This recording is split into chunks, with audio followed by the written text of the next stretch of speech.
Hey there, welcome to LSAT Demon Daily. I'm Ben Olson, that's Nathan Fox. We're the founders of LSATdemon.com and our weekly podcast, Thinking LSAT. We have an email here from Anonymous.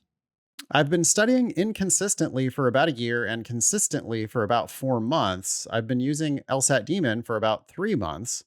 I'm now struggling to balance LSAT prep with a 9 to 5 job and have also hit a plateau at around 5 to 6 wrong answers per section.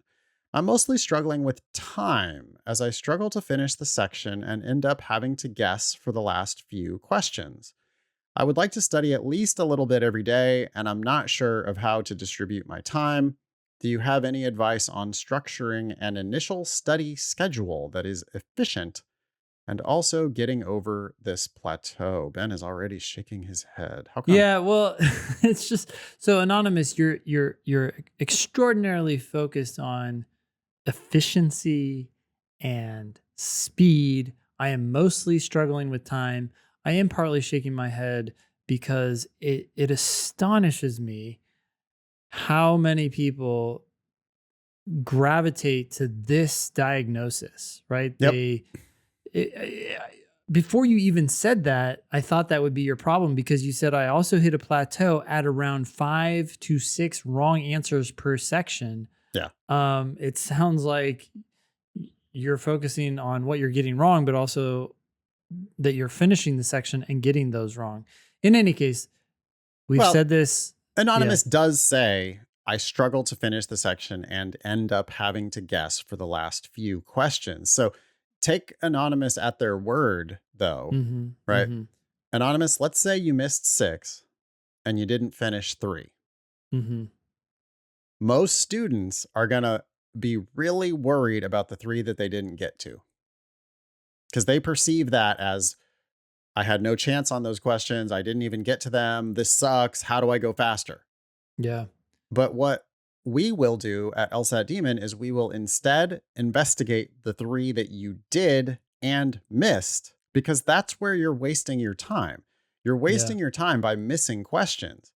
And the 3 that you missed indicates that you're not really understanding what you're reading. You're not understanding it deeply enough to avoid those mistakes. It takes 2 mistakes to miss a question. You picked a wrong answer and also failed to pick the correct answer. And you're not being serious enough about solving each question, which is why you are inaccurate, partially. And it's also why you're slow. Because what you're doing is you're like narrowing them down to 50-50s, and sometimes you get them right and sometimes you get them wrong, but you're not really getting that click where the test is easy. You're so worried about number 23, 24, 25 that you're dropping number 8 and 13 and 16. And most students get like really intense. Anonymous is not alone here, right? This is a really common thing that students do, is that they focus so much on, oh, why am I not finishing? Why am I not finishing? Instead of looking at the ones that you've actually missed. It's easier to get paid for those 3 questions that you attempted and missed. It's easier to fix those mistakes than it is to miraculously go faster and get to the last 3 at the end. Not only that, but the last 3 at the end tend to be probably the hardest 3 on average questions in the section. So it's really not a problem at all to randomly guess on a few at the end. The big problem is missing questions on the way there. And this goes right into your next question, which is, do you have any advice on structuring an initial study schedule that is efficient and also getting over the plateau? Your study schedule should be primarily focused on doing drilling or individual time sections, depending on how much time you have that day. If you have enough time to do a timed section, 35 minutes, plus time to review it when you're done, then you can go ahead and do a time section. And the most efficient study schedule involves looking at the questions that you missed and figuring them out one at a time. So if you have 8 questions that you got wrong or 5 questions that you got wrong, it's not an efficient study schedule if you try to get through all 5 of those quickly to understand them. Start with the first one that you missed.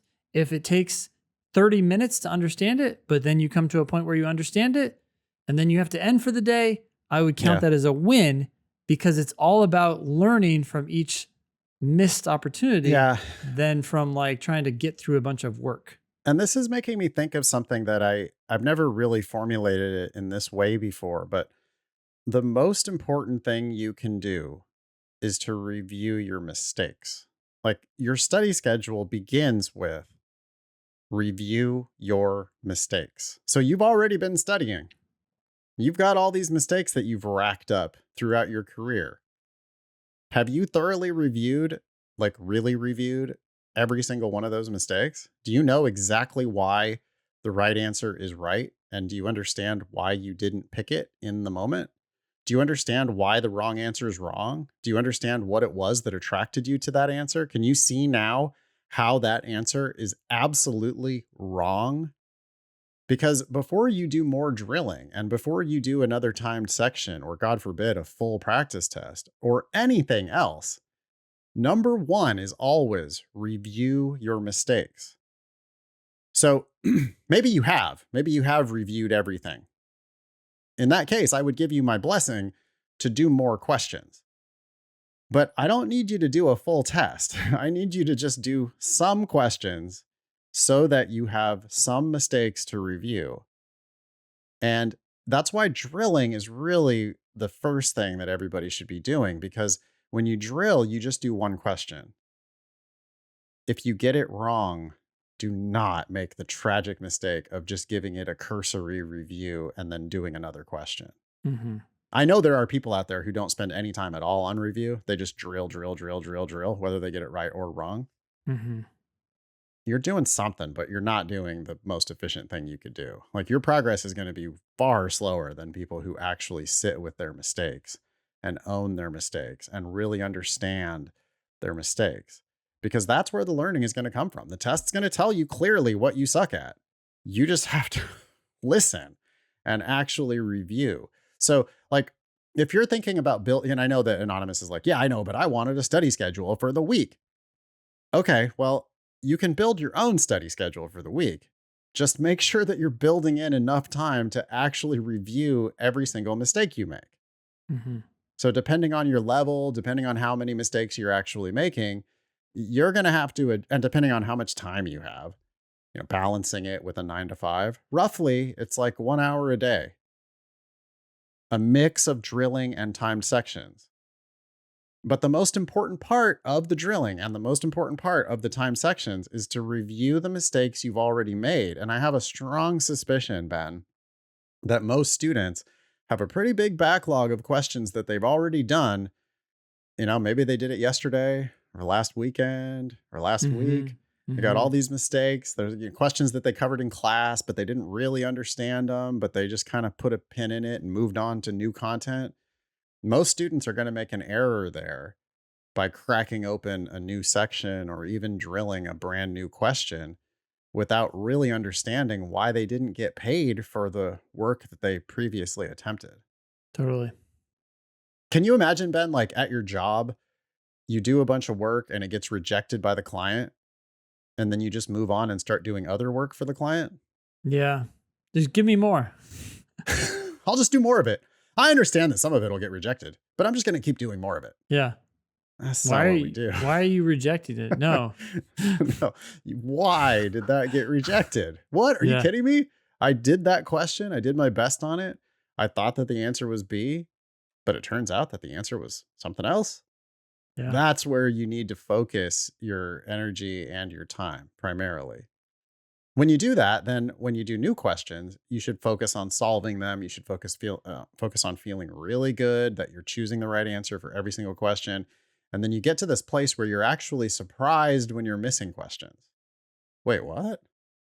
Okay, that's a place where the test has something to teach you, or we have something to teach you, right? With videos, written explanations, our ask button, everything that the LSAT Demon offers. But it's all based on just reviewing your mistakes and learning from the places where the test tells you clearly that you're not understanding something.